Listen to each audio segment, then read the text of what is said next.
Just like singing, your voice is like an instrument when you're podcasting too. I would have never guessed that.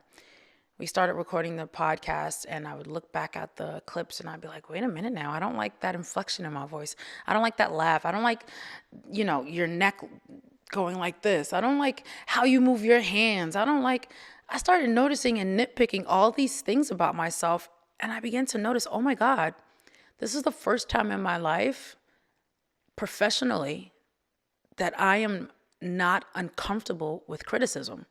I've never been here before. I'm okay with being criticized.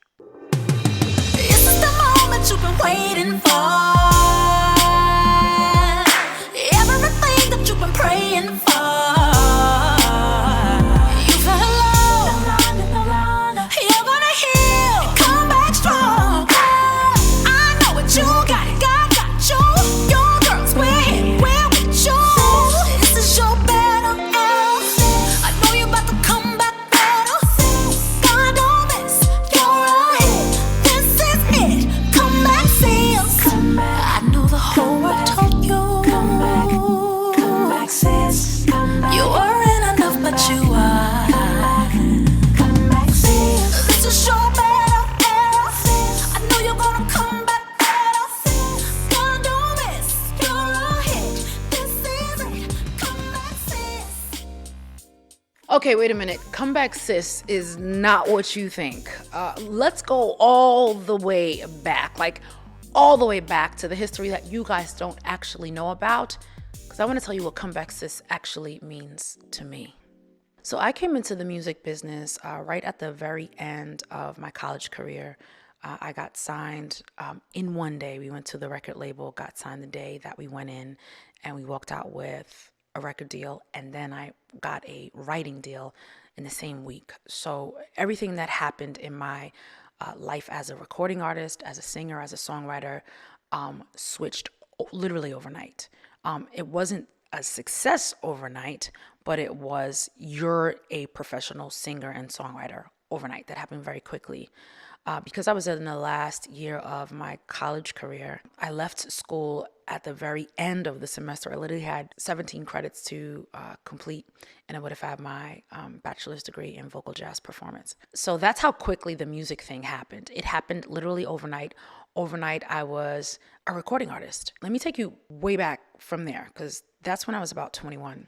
I'm a kid growing up on Long Island, about 45 miles outside of New York City. There are trees, there's a pool, there's my best friends' houses across the street and around both corners, Doreen, Jeanette, and Anthony. And there was this happy-go-lucky Girl Scouty girl of a life. And I was absolutely human. I absolutely had issues that I overcame and challenges that came my way. I experienced different traumas in my life, and life happened from the time I was 0, obviously, until the time I was about 17. When I was about 17 years old, I had a huge trauma. I was in an abusive relationship and it went super south. It was the beginning of me learning what love was. Now, of course, that was an unhealthy description of love. It wasn't what I saw in my beautiful parents, who had been married at the time for about 21 years. They've now been married for 42 years. But it was my first experience with a love relationship, or a relationship where I used the words, I love you. And that was the beginning of me learning how to heal from trauma. The relationship went abusive. I was 17, just turning 18 years old, and my mother sent me away to go live in Atlanta with my Aunt Michele. And during that time, I kind of learned how to pray, how to worship in song, and how to lead worship in a church setting or with my sisters and brothers in Christ. I'd given my life to Christ, I think 9 years ago. I was about 9 years old, where I had been at a church service and finally got the gift of the Holy Spirit. I had wanted it for a long time, even at 9 years old, but I finally received the indwelling of the Holy Spirit around 9.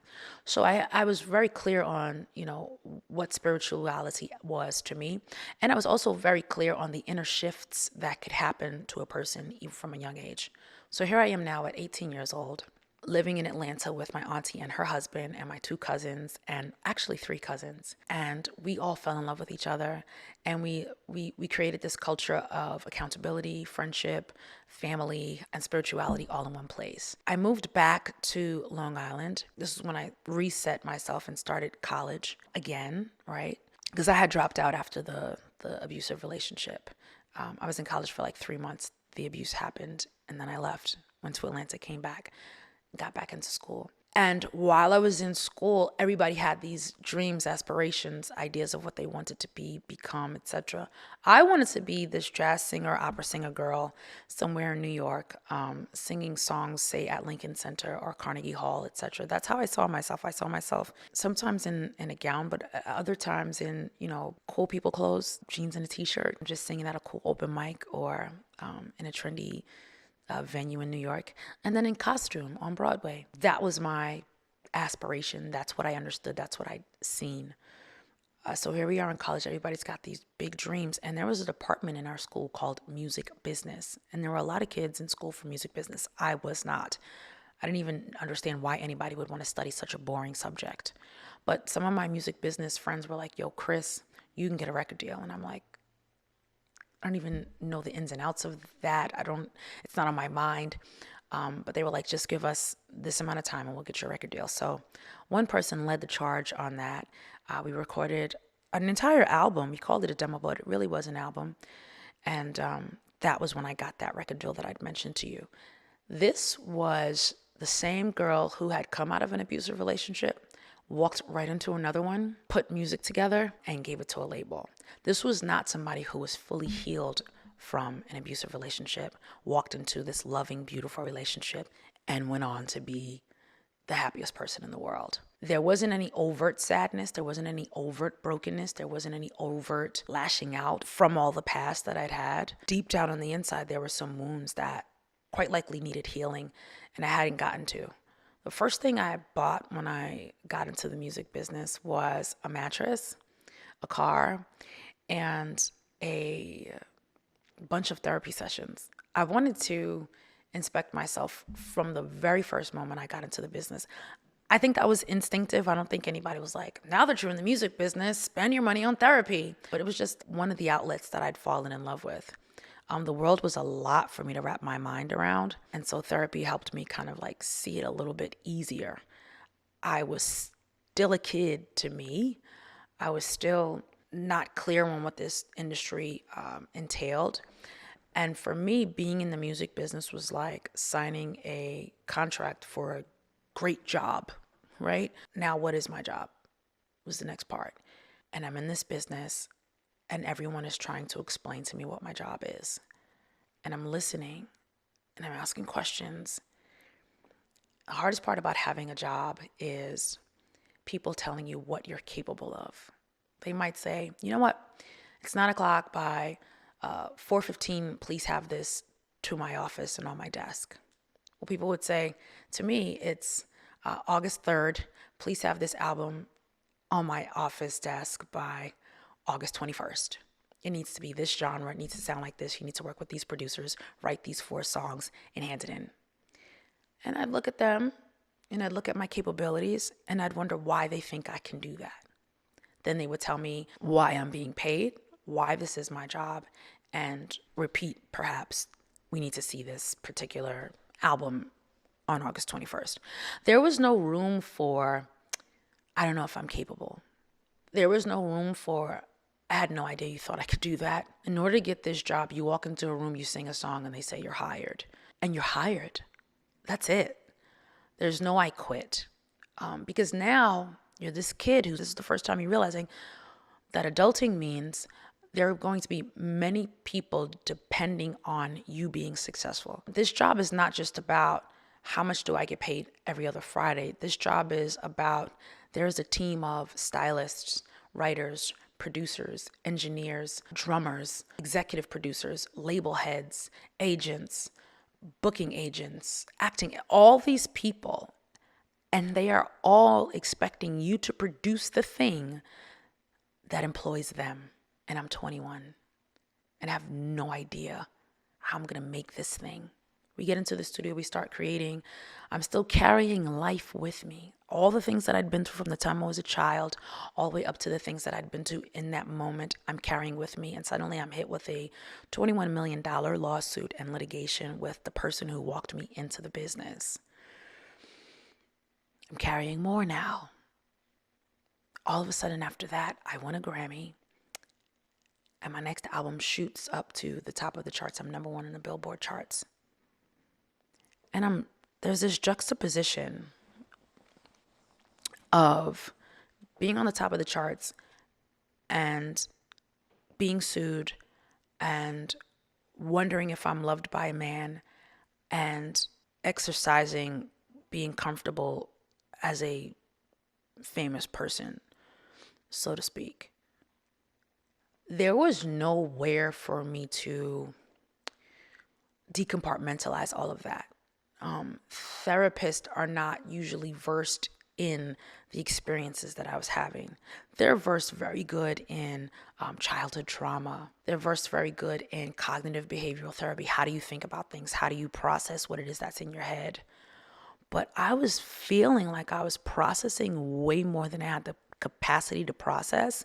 And depending on who I was talking to, whether it's a label executive, an agent, my manager, my lawyer, or my doctor, which part of my life do I get to share with each person? I couldn't just say, hey, I can't make it to my doctor's appointment today. I suddenly had to fly to Paris. Like, that's just not a regular sentence. And there was so much shock by every person that I would speak to when I would explain what I was doing. I remember sitting in a therapy session and sharing something that I'd experienced in the business, and my therapist cried. And I'm like, where do I go to be understood? Where do I go to have a conversation? Where do I go to feel like something I'm doing or saying makes any sense? And I had a hard time finding that.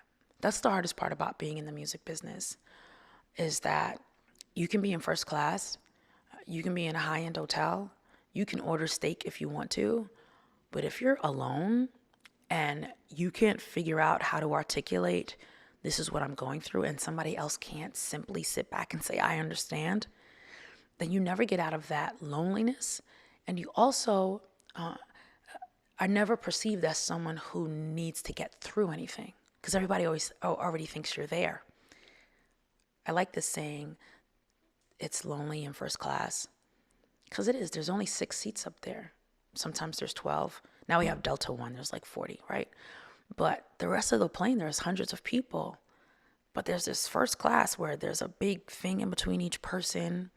The person next to you may or may not say hello. It's very isolating in first class. People walk past you and say, I was going to get a first class ticket, but you know how my funds is set up. And they further isolate you with their weird comments, and you're just kind of like, am I all right? Like, am I accepted? Am I acceptable? So long story short, we get through a life like that, right? We fall in love with the audience, because the audience is the group that hears some of the words that you've created and they sing along. It's like the part in your day or your week where you get to say things and hear something expressed back to you that feels like understanding, feels like, I hear you, girl, right? Because we're all kind of cheering at and for each other, if that makes sense. I know that sounds delusional. I'm super clear on that, but I understand it because I've lived through it.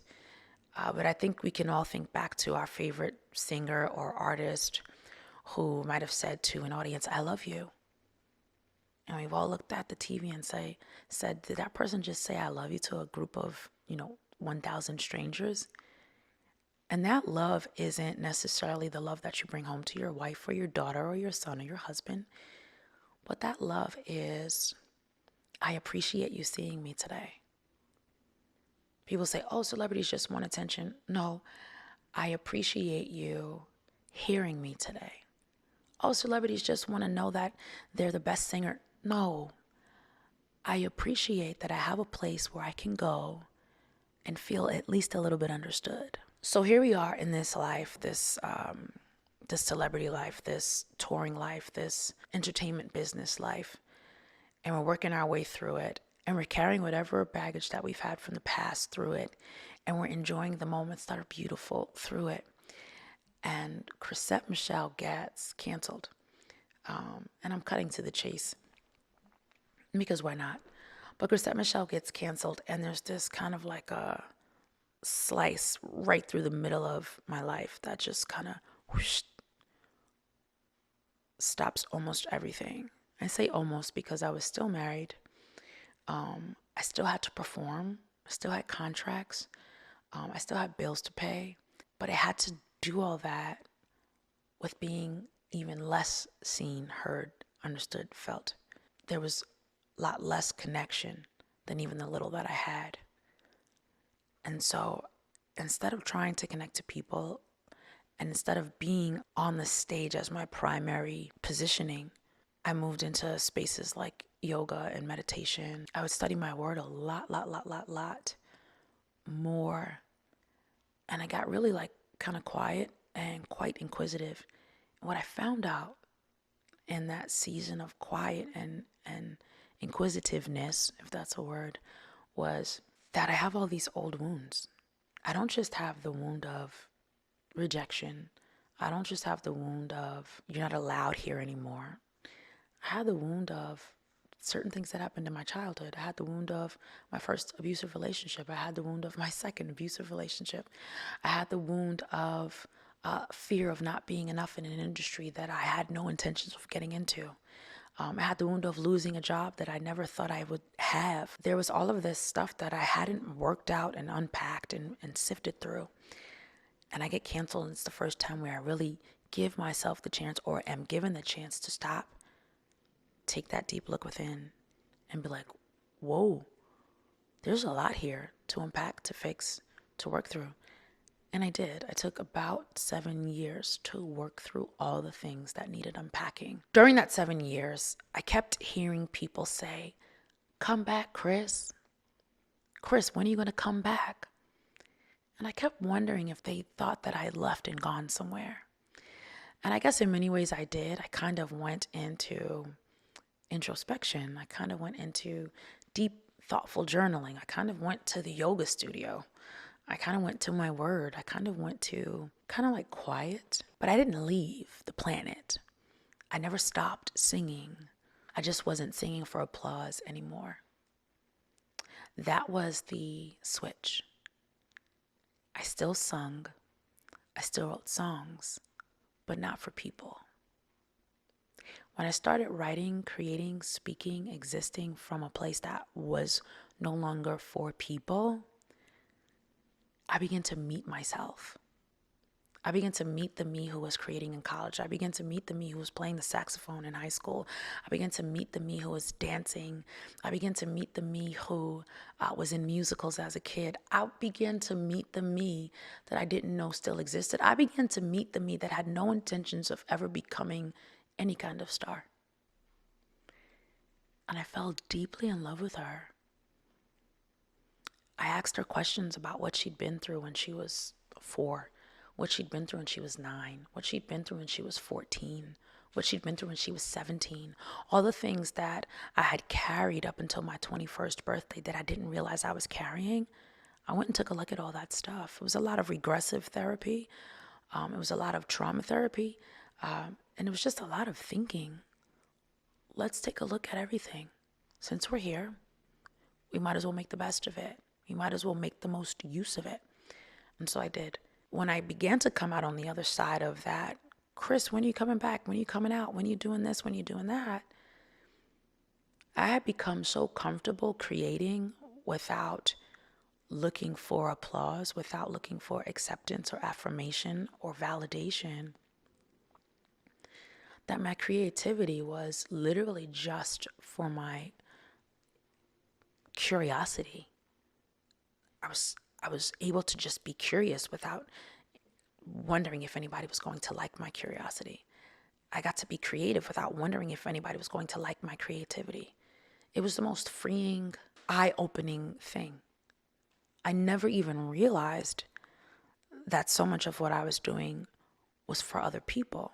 I just called myself perhaps a giver or loving to share or loving to create and see smiles on people's faces. But this new version of me was creating from the heart of a kid who just liked to make things. So when I finally felt on the inside of me that I was ready to share something else, I had to decide, okay, how am I going to let people know that I hear them saying come back, but arrive authentically?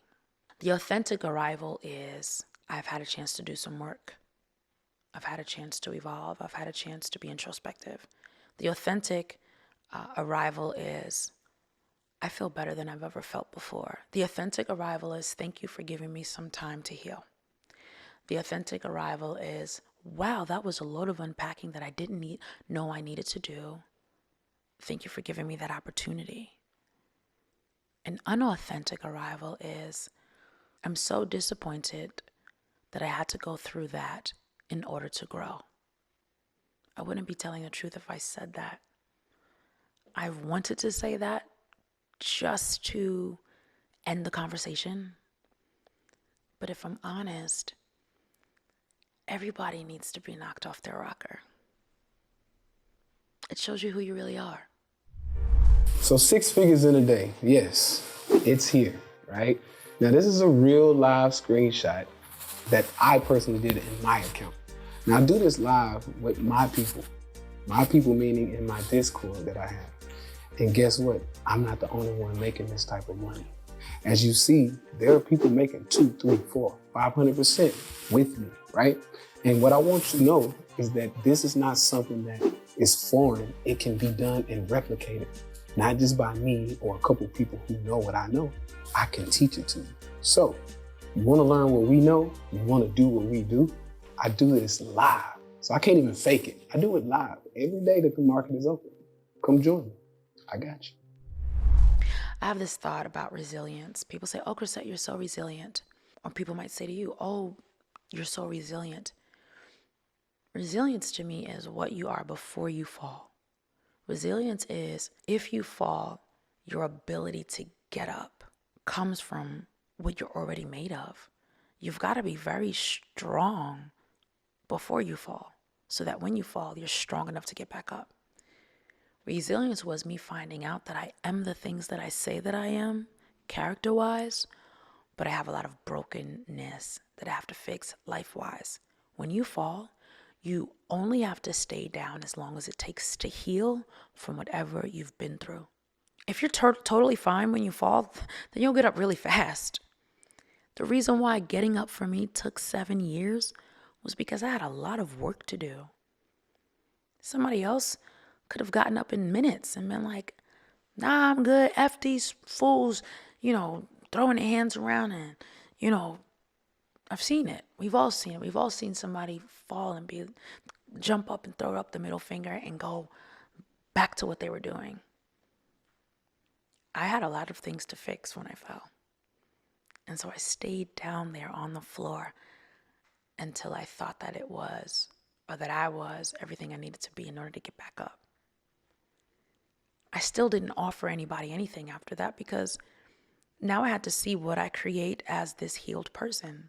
Now I had to see what I create as this person who fell and got back up. Who is she now that she's had a chance to reflect, be introspective, learn more about herself, investigate her past and unpack her childhood wounds and her teenage wounds. Now who is she? I had to learn that before I gave that to someone else. I couldn't just walk into the studio healed and say, here's everything that I am or everything that I learned when I fell. I didn't feel like that was for somebody else. I felt like that was for me. I felt like falling was for me. I think the difference between healing and improving is healing means I am now functional. When you're not healed, everything's broken, you got bruises, there's a big break in your wrist, you can't function. So you've got to be out of the game until you're able to function. I was unable to function. And the truth is that I was having a difficult time functioning from the beginning.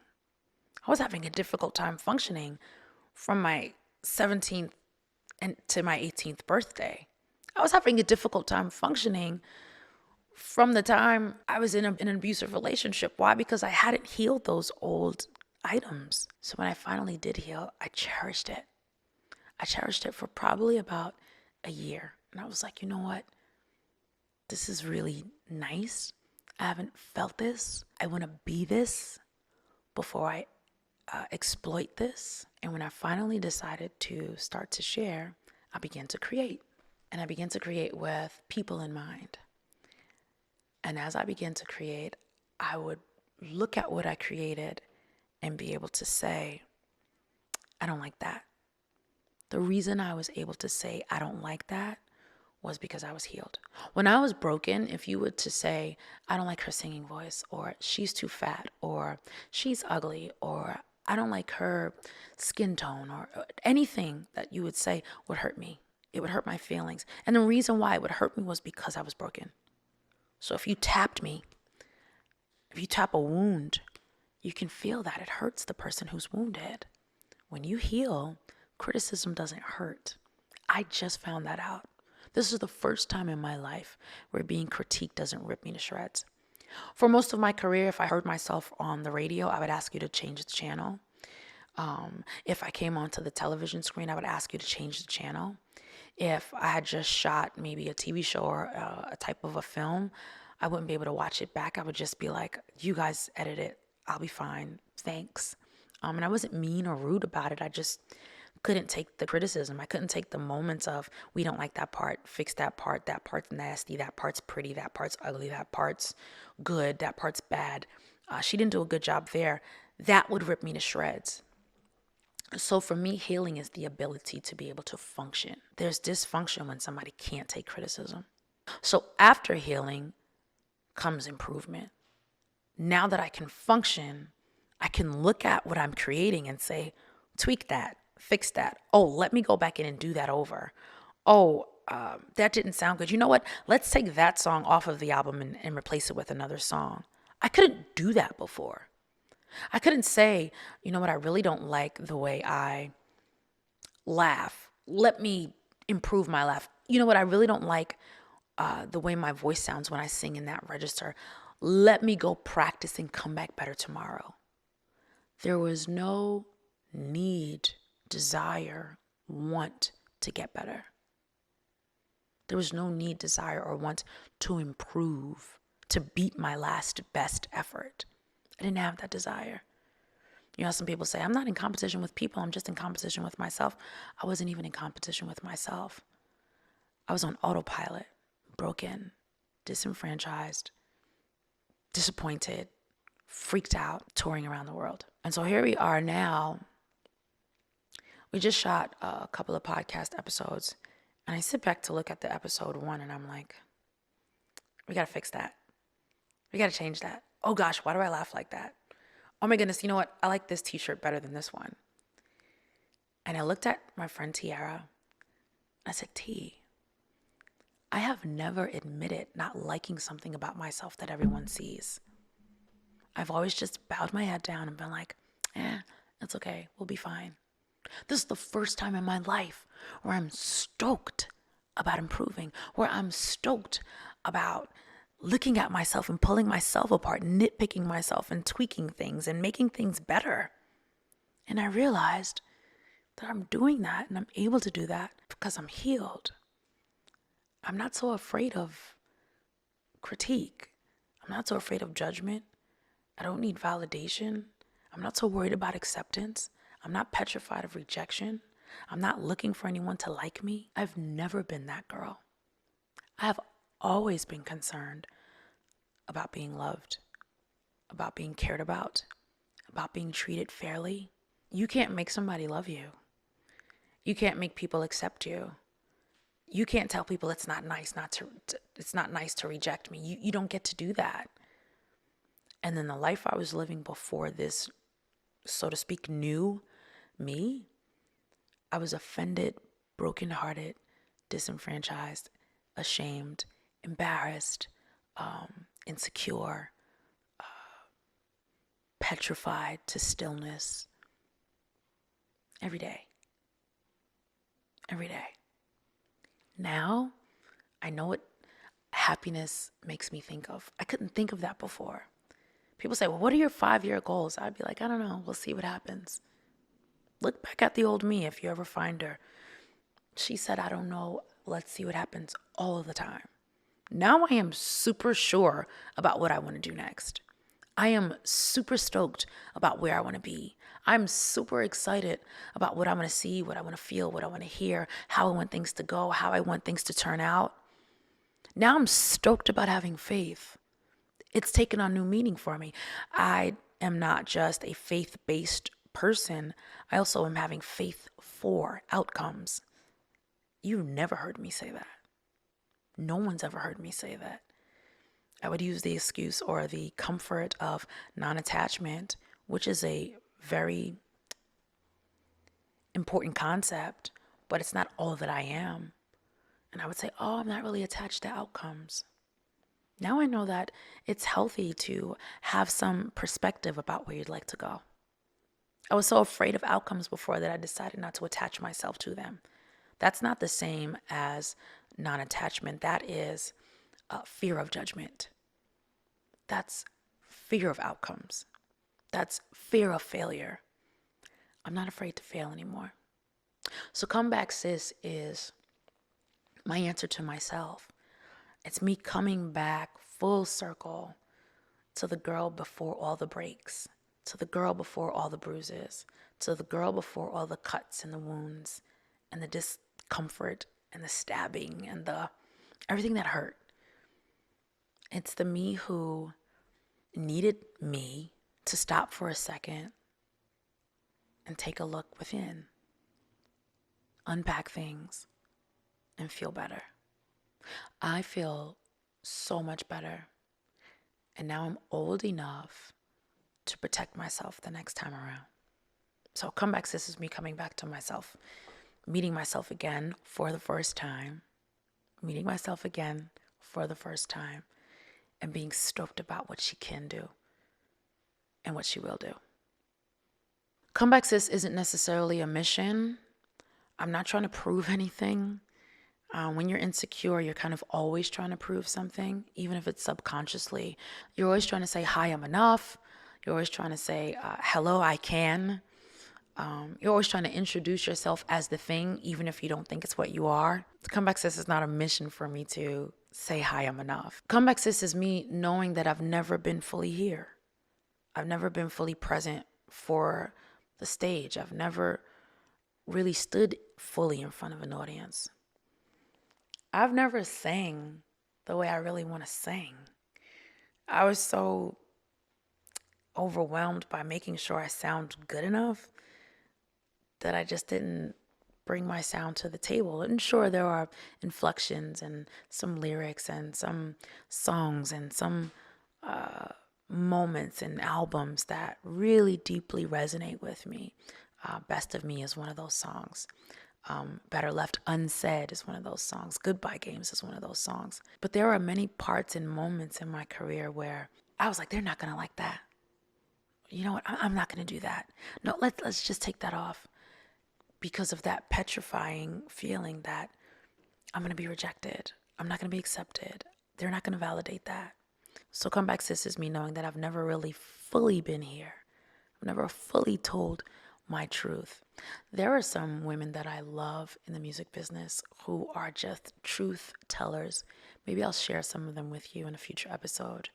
But I'm ready to be one of those women who tell the whole truth and who doesn't stutter, who doesn't apologize for being honest, for being her fullest, most beautiful self. Come Back Sis is Chrisette coming back to herself unbroken.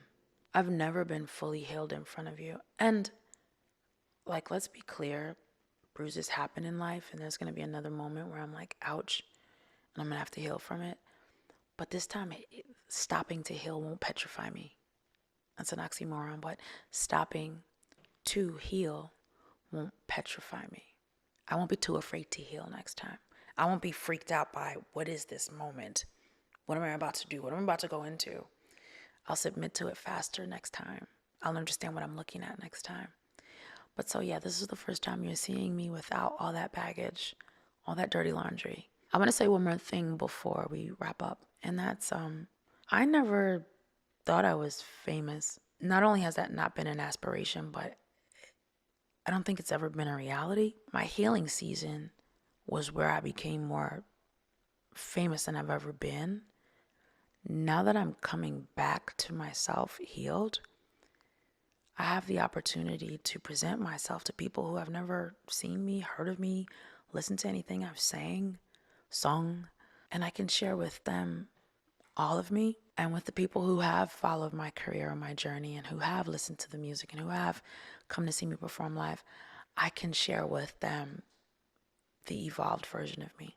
I'm super excited about being fearless, about showing up as this curious, creative self. I feel like this is about to be the most exciting and fun part of my life. And I've done a lot of really cool things. But I think this is really my moment. This is the moment you've been waiting for. Everything that you've been praying for.